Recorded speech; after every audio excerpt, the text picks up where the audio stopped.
Evangelho de João 20. Palavra de Deus para o nosso coração. Quero compartilhar e eu espero que essa palavra gere vida na sua vida. Porque tudo vai passar, mas a própria palavra diz: céus e terras passarão, mas a minha palavra, ela não passará. Ela vai permanecer para sempre.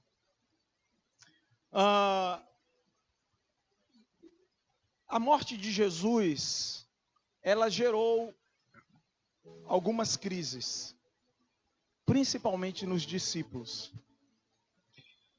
E como superar essas crises? A morte de Jesus, ela na cruz, ele mesmo diz que através da morte dele, tudo estava consumado. Tudo se consumou ali. Ou seja, o sacrifício de justiça que Deus exigia por meio da lei, se cumpriu totalmente em Jesus. Jesus consumou tudo.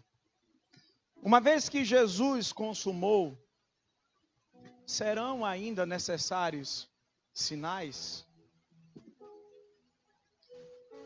Quem é que crê na ressurreição de Jesus? Quem não crê? Quem é que crê? Quem é que não crê?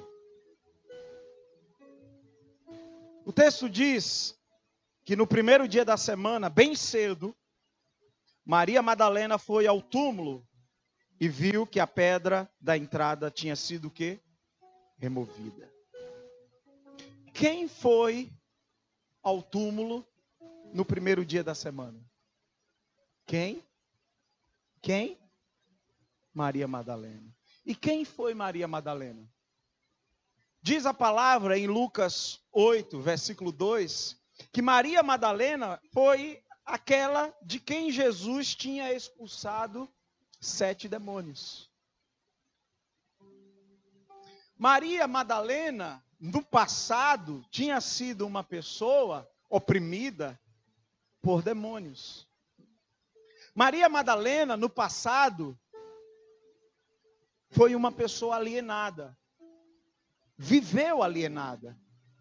Até que teve um encontro com Jesus. E nesse encontro com Jesus, diz a palavra em Lucas 8, versículo 2, que dela Jesus expulsou 7 demônios. Então aquela de quem Jesus tinha expulsado 7 demônios, tornou-se a portadora do maior testemunho da história. Presta bastante atenção. Ela passou a ser a portadora da ressurreição de Jesus Cristo. E o que isso quer dizer para mim? Que a força do perdão em Jesus é tão grande, é tão poderosa, que é capaz de transformar inimigos em testemunhas fiéis. Tamanho é o poder do perdão que Jesus oferece. Irmãos, quem está sendo a portadora, quem vai se tornar a portadora de um testemunho poderoso, é alguém que no passado era inimigo. Mas esse alguém, Jesus perdoou. E é por isso que em Romanos, no capítulo 5, no versículo 20, a palavra de Deus vai dizer que onde aumentou o pecado, a graça transbordou. Ou seja, onde o delito era maior, houve um maior transbordar da graça. Então, o perdão de Deus transforma qualquer circunstância. O perdão do Senhor transforma qualquer vida. O perdão é capaz de pegar o inimigo e fazer do inimigo uma testemunha fiel. Aleluias. Porque essa verdade, ela precisa estar impressa em mim. Essa verdade, ela precisa estar impressa em você. Por quê e para quê? Porque quando ela não está impressa, você não crê na ressurreição. Você não vive a ressurreição. E aí o texto diz No versículo 1 do capítulo 20 de João, o texto diz que ela foi ao túmulo quando ainda estava escuro. Isso me chamou a atenção. No primeiro dia da semana, bem cedo, quando ainda estava escuro. Isso me chamou bastante atenção. E aí eu fiz a seguinte pergunta para mim. Ei, pera lá. O que é que eu aprendo com esse fato corriqueiro, que parece corriqueiro, mas que me chamou a atenção? O que é que eu aprendo com isso? Ela vai ao sepulcro quando ainda estava escuro. Eu aprendi o seguinte, que a ressurreição de Jesus se deu em meio às trevas. E o que é que isso quer dizer? Quer dizer que as trevas tentaram apagar a luz. As trevas tentaram amordaçar a luz. As trevas tentaram prender a luz. E aí Jesus, que é poderoso para fazer infinitamente mais, além daquilo que pedimos ou pensamos, Jesus, que é a luz, João 8:12, Jesus, que é a luz, ele ao ressuscitar, ele ressuscita em meio às trevas. Ele é a luz. E ele ressuscita em meio às trevas. Para quê? Porque Jesus precisa comunicar às trevas que por mais que elas tentem ou que pensem que pode deter a luz, por mais que elas pensem que podem apagar a luz, Jesus quer comunicar para elas que não é possível. Não é. Não é. E em meio às trevas, ele ressuscita. Em meio ao ambiente hostil, em meio à descrença, em meio à tristeza, em meio à falta de fé, em meio a todo esse cenário, a luz vem e brilha. Ou seja, ele tem o poder. Ele ressuscita em meio a um cenário de desconfiança. Ele ressuscita em meio a um cenário de incredulidade. Ele ressuscita quando ainda estava escuro. Aleluias. É por isso que em Apocalipse, no capítulo 1, no versículo 17 e no versículo 18, a palavra de Deus vai dizer: quando o vi, caí aos seus pés como morto. Então ele colocou sua mão direita sobre mim e disse: não tenha medo, eu sou o primeiro e o último, sou aquele que vive. Estive morto, mas agora estou vivo para todo sempre e tenho as chaves da morte e do Hades. Jesus é soberano, igreja. Ele é tão soberano que a palavra diz que ele é o primeiro e ele é o último. Ele é tão soberano que ele tem nas mãos todas as chaves. Então essa ideia de que Jesus tirou das mãos do diabo a chave é uma ideia não bíblica. Porque ele não tira uma coisa que ele tem. Você não pode esquecer da soberania de Jesus. Todas as chaves estavam e estão nas mãos de Jesus, inclusive a da morte. Porque ele é o primeiro e ele é o último. Essa ideia de que ele tirou, ele não tirou, a Bíblia não diz que ele tirou. A Bíblia diz que ele afirma, ele diz: eu tenho.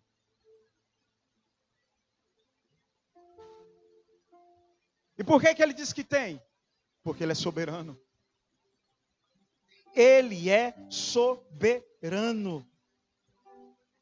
Jesus não tomou, Ele tem. Entenda isso. Jesus não tomou nada das mãos de Satanás, porque nada Satanás tem. Quem tem todas as chaves nas mãos é Jesus. É nesse Jesus que eu creio, no Jesus soberano, no Jesus poderoso, no Jesus que rompe em meio às trevas. É Ele o que vive, e vive para sempre. Vive para sempre porque Ele mesmo afirma: eu tenho em minhas mãos. Estão em minhas mãos.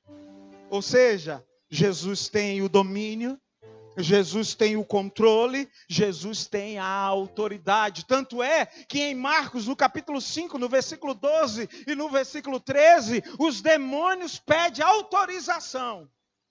Porque até para possuir alguém, para entrar em alguém, ele não entra de forma aleatória, ele pede autorização. Jesus é tão soberano que para um demônio endemoniar alguém, ele tem que ter autorização de Jesus. É nesse Jesus que eu creio. Eu não sei qual é o Jesus que você segue, eu não sei qual é o Jesus que você crê. Mas eu creio no Jesus soberano. Aí ele diz assim: olha, os demônios imploraram a Jesus, manda-nos para os porcos. E o que foi que Jesus fez? Foi que Jesus fez? Deu permissão. Porque se Jesus não dá permissão, eles não podem. Eu creio num Jesus que tem todas as chaves nas mãos. Eu creio num Jesus que tem tudo em suas mãos. Poder, domínio, autoridade. Aleluias. Eu creio num Deus soberano. Eu creio num Deus que não cabe medinho, sabe? Não cabe os medinhos de crente. Não cabe. Tanto é que em 1 Samuel, e essa palavra é poderosa por demais, olha a soberania de Deus. 1 Samuel, no capítulo 5, no versículo 1, 2, 3, 4 e 5. Depois que os filisteus tomaram a arca de Deus, eles a levaram de Ebenezer para onde? Para onde? Olha o que diz verso 1. Verso 1. Depois que os filisteus tomaram a arca de Deus. A arca de Deus é símbolo de quê? Símbolo de quê? Da presença. Onde a arca está, Deus está. Isso na antiga aliança. Símbolo da presença agora é o Espírito Santo. Mas na antiga aliança, a arca era símbolo da presença. Os filisteus tomaram a arca. Só que o Deus de Israel não era o Deus dos filisteus. E aí eles vão e pegam a arca. Aí diz o verso 2. Pegam a arca e colocam a arca dentro do templo de Dagon. Pegam a arca da aliança e colocam ao lado da estátua de Dagon. Deus é soberano. Ele não divide a sua glória com ninguém. Aí o versículo 3. Quando o povo de Asdod se levantou na madrugada do dia seguinte, como era que estava Dagon? Como era que estava Dagon? Por que Dagon caiu? Responda. E todos que quiserem compartilhar da mesma glória dele, vão cair. Por que vão cair? Porque ele é soberano. Por que vão cair? Porque nas mãos deles está todas as chaves. Ele domina sobre tudo e sobre todos. E aí a palavra diz que Dagon caído, rosto em terra diante da arca do Senhor. Ou seja, todo joelho se dobrará, toda a língua confessará que ele é o quê?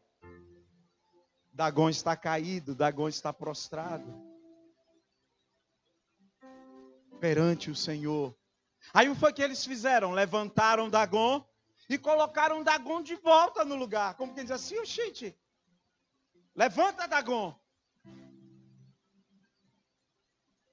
Inconscientemente eles estão medindo forças com quem eles não deveriam medir forças. Eles estão medindo forças com o soberano.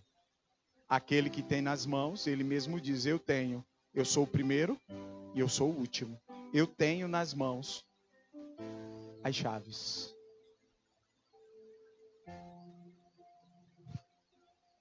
Versículo 4.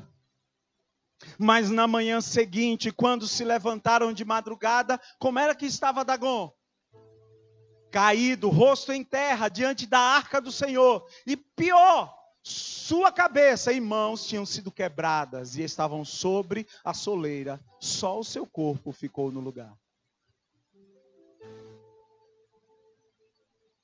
Medir forças com quem é poderoso é pedir para cair. É perder a cabeça. É perder as mãos. É gente que não tem juízo. Ele é soberano. As trevas não podem detê-lo. As trevas não têm como pará-lo.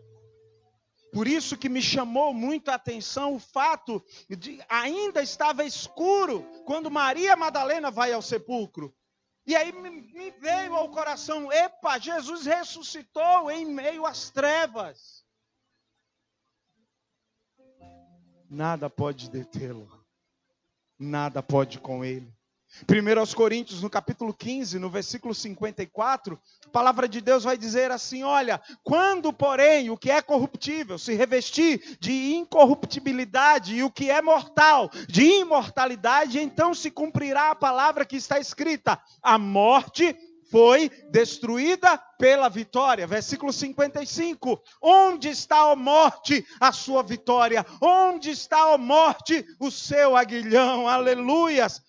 56. O aguilhão da morte é o pecado e a força do pecado é a lei. Mas no 57 a palavra diz, mas graças a Deus que nos dá a vitória por meio de nosso Senhor Jesus Cristo.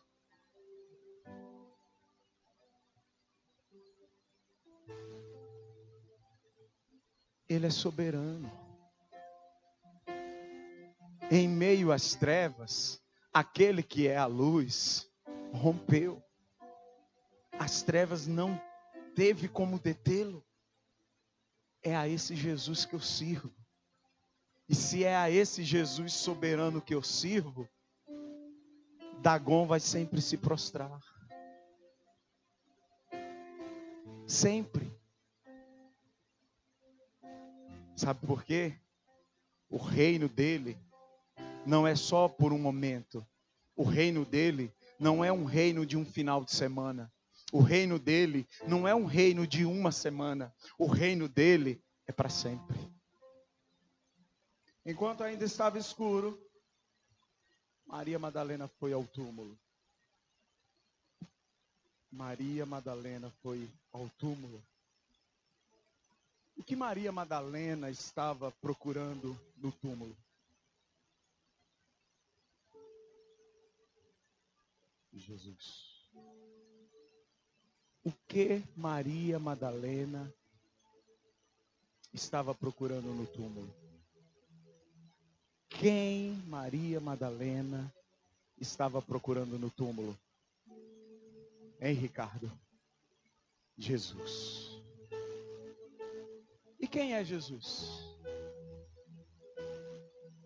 Para a gente entender o que ela está procurando, a gente tem que entender quem é aquele que ela está procurando.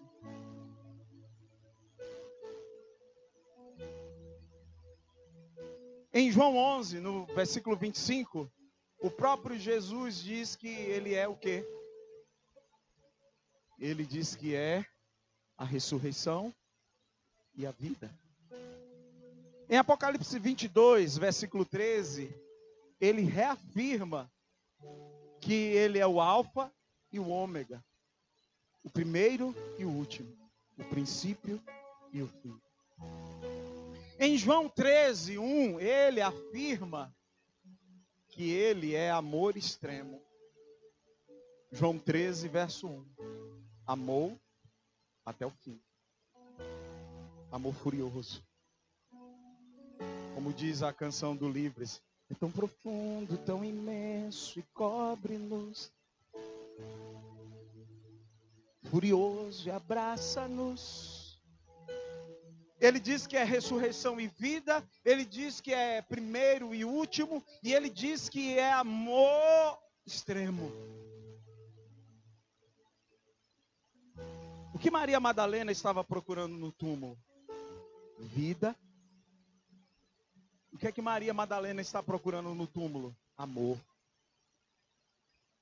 O que é que Maria Madalena está procurando no túmulo? Um sentido, uma direção, primeiro, último.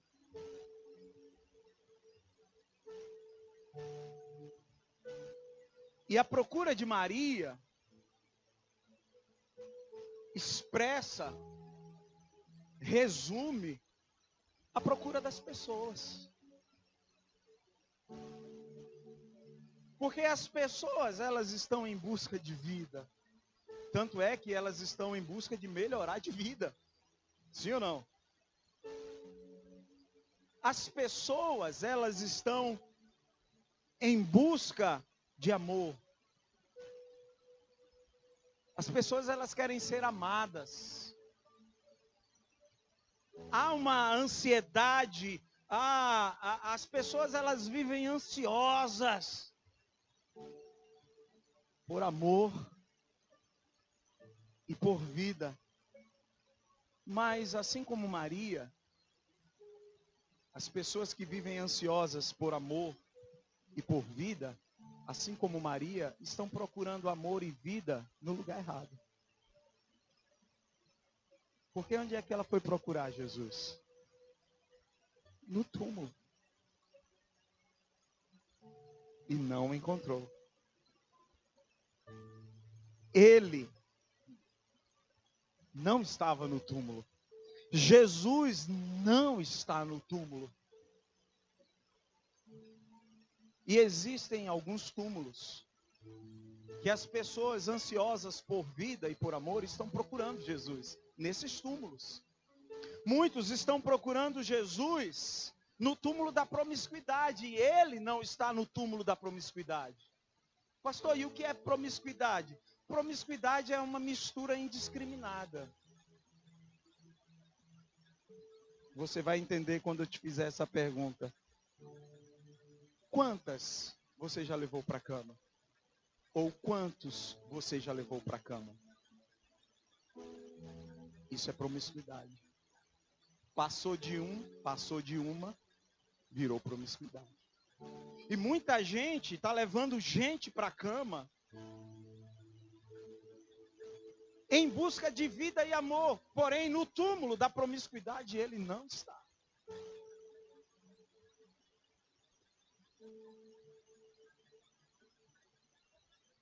Ele não está no túmulo da mentira.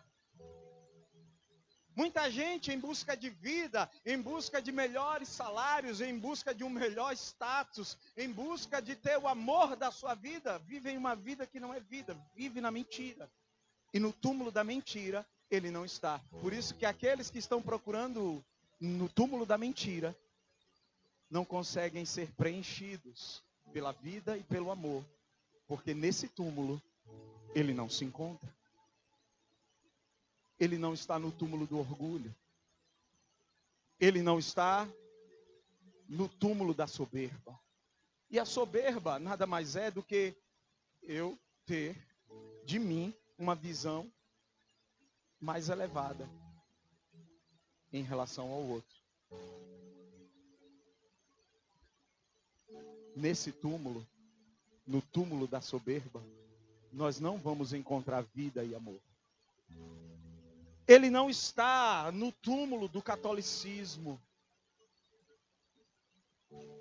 Ele também não está no túmulo do evangelicalismo brasileiro.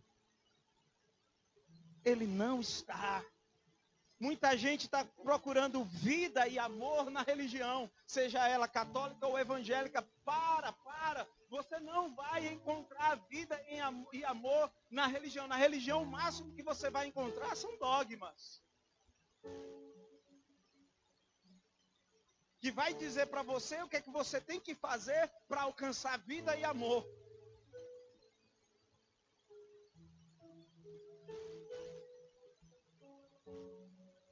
E nele, o que você tem que fazer para encontrar vida e amor é só se render. Mas muitos estão procurando vida e amor no túmulo do catolicismo, no túmulo do evangelicalismo. E ele não está. Não está. Você não vai encontrá-lo nos dogmas. Porque ele não está. Outros estão procurando vida e amor no túmulo dos vícios. Ele não está no túmulo dos vícios. Ele não está no túmulo da política partidária. Porque agora nada. Ele não está no túmulo nem de um lado nem do outro. Ele não faz parte dessa palhaçada. Ele não está. E tem gente procurando vida e amor nessas coisas. Ele não está no túmulo da opressão social. Ele não está no túmulo da seletividade. E seletividade eu explico com o Evangelho de João capítulo 8. Quando no Evangelho de João capítulo 8 a palavra diz que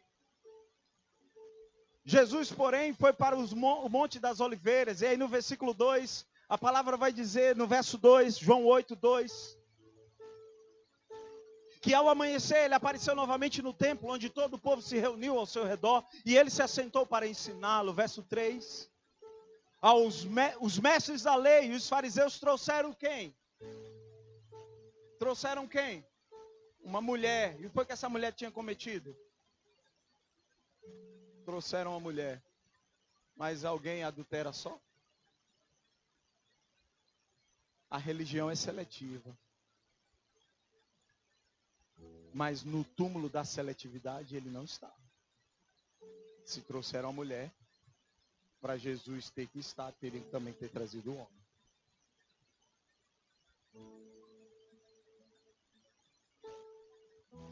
Ele não está no túmulo da seletividade. Você não vai encontrar vida e amor punindo uns e absolvendo outros. Não, você não vai encontrar. Você não vai encontrar vida e amor no túmulo das aparências.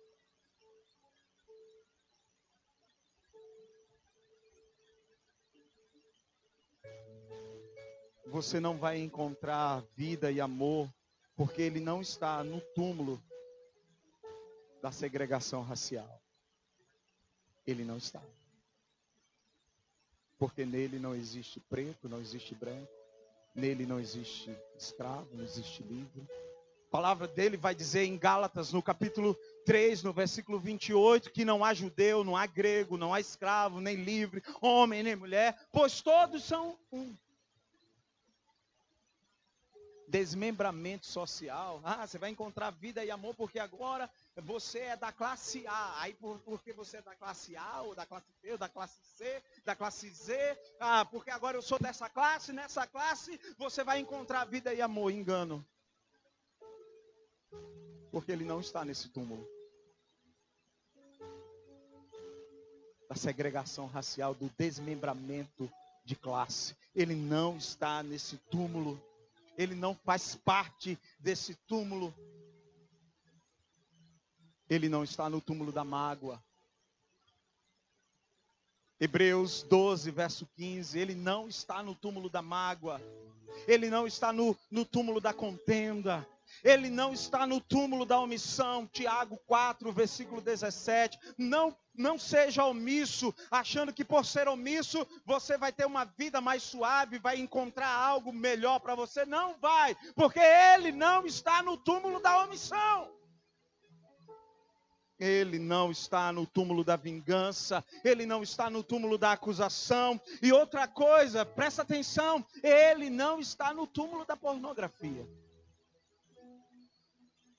gente tentando encontrar vida e amor em conteúdos pornográficos. Ele não está nesse túmulo. Muitos estão cometendo esse erro. Desejam vida, e não está errado em desejar vida.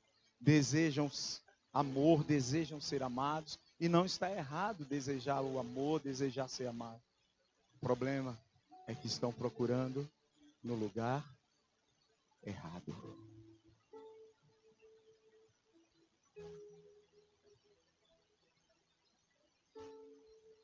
Ela vai ao túmulo. Diz o texto, verso 1, no primeiro, ainda estou no versículo 1. No primeiro dia da semana, bem cedo, enquanto ainda estava escuro, Maria Madalena foi ao túmulo. Estava escuro, foi ao túmulo. E viu que a pedra da entrada tinha sido removida. Aí diz o verso 2 que ela correu e encontrou Simão Pedro e o outro discípulo a quem Jesus amava. E disse: tiraram do túmulo o corpo do Senhor e não sabemos onde o colocaram. Ao perceber que o corpo não está no túmulo, ela corre, ela sai em disparada, não encontra aquilo que ela esperava encontrar, porque no túmulo ele não está. E ao não encontrá-lo no túmulo, ela corre e encontra-se com 2 discípulos. Quem são eles? Verso 2. Quem são os discípulos? Quem são? Quem, Eliane? Pedro e quem, Ricardo? Pedro e quem ela encontra? Ela não encontra só com Pedro, ela encontra com Pedro e com mais um outro discípulo. Quem era o outro discípulo? Verso 2, a cópia está aí. Aquele a quem Jesus amava.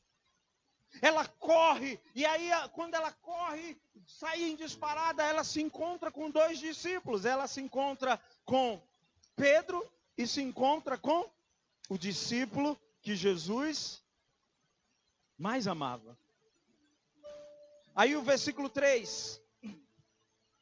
Pedro e o outro discípulo foram ao túmulo.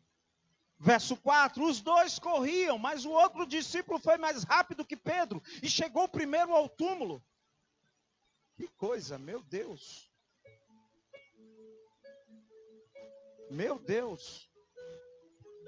Quando Maria encontra-se com os 2 discípulos, ela conta o que aconteceu. Os 2 discípulos imediatamente eles correm para o túmulo. Mas algo me chama a atenção. Eles correm. Mas quem foi que correu mais? Pedro? Quem foi que correu mais? O discípulo que Jesus amava.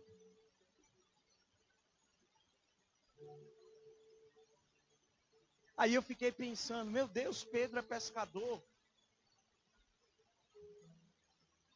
Não me lembro que o discípulo que Jesus amava, se ele era pescador. Não me recordo, mas Pedro sim. Então, nessa corrida, o que foi que eu aprendi? Que esse tipo de corrida não depende das condições externas.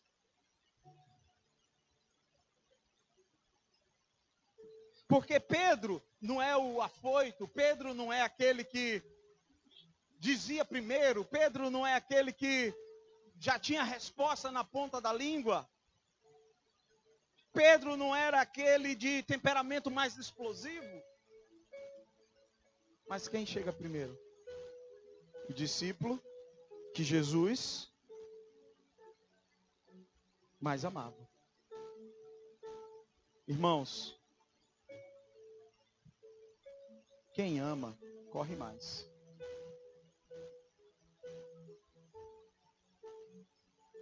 Quem ama, se entrega mais. Quem ama, não apresenta desculpas.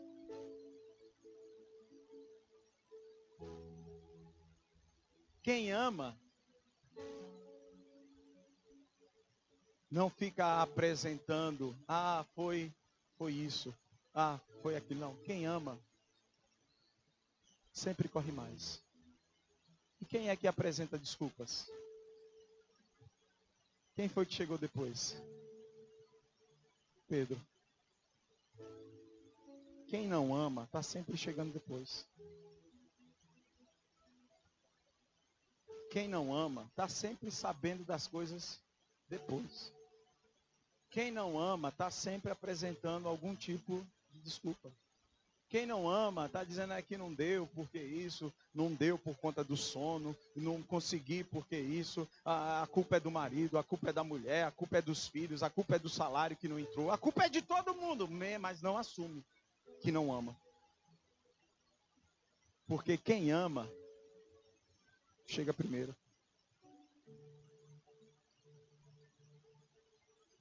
E ao chegar primeiro, porque quem ama chega primeiro, quem não ama chega depois. Aí diz o verso 5. Os dois corriam, mas o outro discípulo foi mais rápido que Pedro e chegou primeiro ao túmulo. Abaixou-se, olhou para dentro e viu ali as faixas de linho. Mas diz o texto que aquele que ama, que chegou primeiro, diz o texto que ele não entrou. Porque quem ama, já sabe. Quem é que precisa entrar para tentar ver se crê? É quem não ama. Aí o primeiro nem entrou, viu, automaticamente. É uma coisa em... Quem ama, percebe. Quem ama, sabe. Quem ama, lembra do que ele disse. Quem ama, não se esquece do seu ensinamento. Aí vem o outro atrasado que não ama. Aí quem ama, não tem esse negócio. Eu vou entrar primeiro. Não, quem ama sabe quem é. Sabe seu lugar. Quem ama sabe que nada pode roubar a sua posição. Então quem ama diz, vai filho, entra lá. Aí você diz, não, quem ama já viu e já creu. Não precisa nem entrar. Aí Pedro entra. Aí diz o texto que ele não entra. O discípulo amado não entra. Verso 6, então Simão Pedro chegou, atrasado, porque quem não ama está sempre atrasado. Não estou falando do seu horário de chegar no culto não, viu irmão? Não precisa. Não precisa. Viu? Fica na paz aí. Paz do Senhor aí, amém? Paz do Senhor, né? Me ame, tá bom? Então, Simão Pedro chegou e entrou. Também viu ali as faixas de linho. E notou que o pano que cobria a cabeça de Jesus estava dobrado e colocado à parte. Aí depois, foi que o discípulo que chegou primeiro, depois que ele entrou. Pedro entra e o discípulo entra depois dele. E aí o que é que acontece? Tanto Pedro quanto o discípulo amado, eles enxergam e eles veem a mesma cena.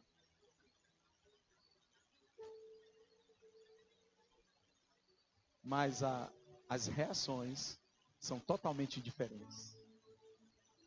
Isso para mim é poderoso. Isso aquieta minha alma, isso me traz um bálsamo para minha alma, porque eles veem a mesma cena, mas as reações são diferentes. Eles veem as mesmas coisas. Pedro vê primeiro, porque ele entra. O discípulo amado vem depois. Vê as mesmas coisas que Pedro viu. Qual foi a conclusão do discípulo que ama? Verso 8. Qual foi a conclusão dele? No verso 8.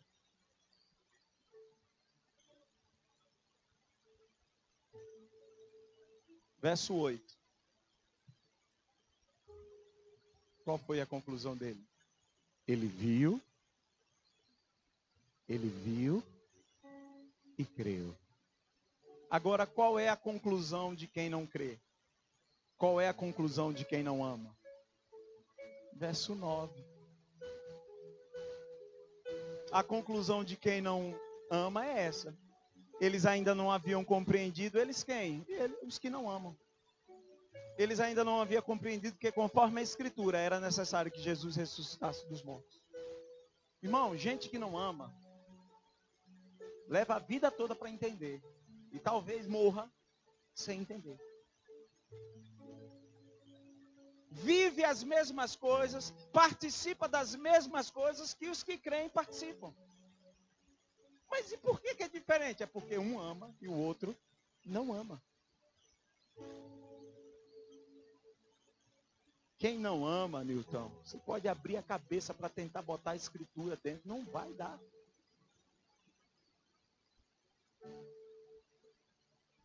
A reação de quem ama é ver e crer. Ou seja, a reação de quem ama é se lançar. A reação de quem ama é... Porque a palavra diz que o verdadeiro amor lança fora todo medo. Então o camarada que ama, quando ele dispara na corrida, quando ele sai em direção ao rei, ele não quer nem saber se vai dar topada, se vai ficar, se vai cair. Ele não quer saber. Ele quer saber que ele ama. Ele não quer saber o que é que vão comentar. Ele não quer saber se o pessoal vai dizer, não precisa isso. Ele não está nem ligado na opinião dos outros. Ele quer saber que ele ama. E como ele ama, ele chega primeiro. Mas sempre está lembrando do que vem depois. Diz, vai lá.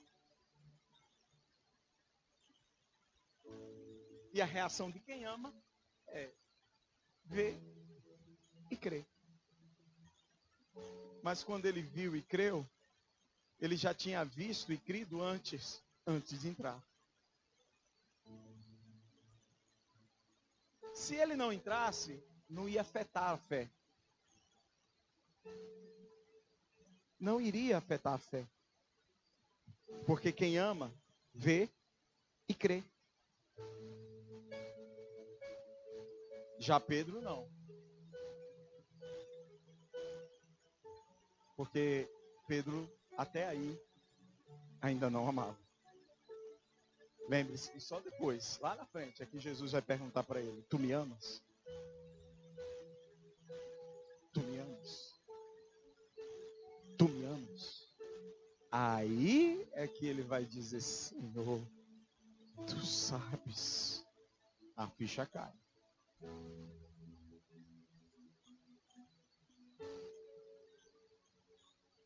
Jesus não é prisioneiro da morte. Jesus está vivo. Ele ressuscitou. E só quem ama vive essa verdade dia após dia. Quem não ama não consegue viver essa verdade. Primeiro, quem não ama começa logo a apresentar a seguinte desculpa. Isso é conversa de pastor e de padre. Gente que não ama a Deus é assim, bota logo na conta do pastor e na conta do padre. Não consegue assumir, eu não quero saber desse negócio de Deus, eu não amo a Deus. Não consegue. Aí tem que botar na conta de alguém. Mas gente que ama, não. É diferente. Aí diz o verso 10, que os dois, verso 10, os discípulos voltaram para onde? Agora voltaram para casa como? Um com o drama de não crer e o outro crendo. É o que acontece domingo após domingo aqui nessa igreja. Gente que sai cheio de fé e gente que sai com o drama, cheio de dúvida, cheio de incerteza, que não é bem assim. Ou seja, todo domingo sai uma galera que parece com o discípulo amado e sai uma galera que parece com Pedro.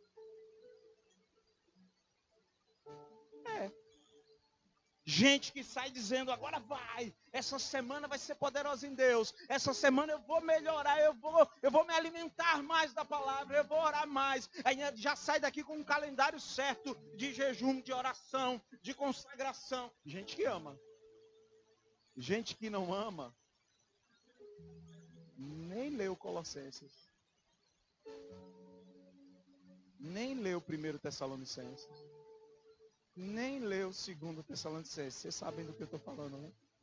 E eu estou denunciando a sua falta de amor por ele. Porque quem ama já faz sem ter a campanha. E quando tem e fica infernizando a vida do pastor, o pastor botar uma campanha. Quem não ama, diz assim, para que essa campanha? É assim. É assim, gente. Quem ama, corre mais. O primeiro dia da semana foi marcado pela vitória. O primeiro dia da semana foi marcado pela vitória da vida sobre a morte, do amor sobre o ódio. Aleluias! Aleluias! Irmão, deixa eu lhe dizer uma coisa. Jesus nunca mais vai morrer, irmão. Jesus nunca mais vai morrer. Nele a vida é plena. Nele a vida é em abundância. Nele nós sempre teremos mais, porque em João 4, verso 14, ele diz, olha, João 4, verso 14, ele diz assim, João 4, 14, mas quem beber da água que eu lhe der, nunca mais terá sede, ao contrário, a água que eu lhe der, se tornará nele uma fonte de água a jorrar para a vida eterna, aleluias. Deixa eu te perguntar, você está procurando vida e amor? Onde?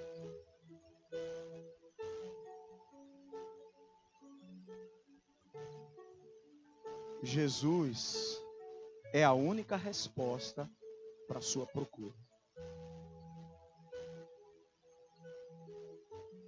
E aqui eu encerro. Você crendo ou não crendo, Jesus é a única resposta para a sua procura. Vai continuar procurando nos túmulos? Não vai encontrar.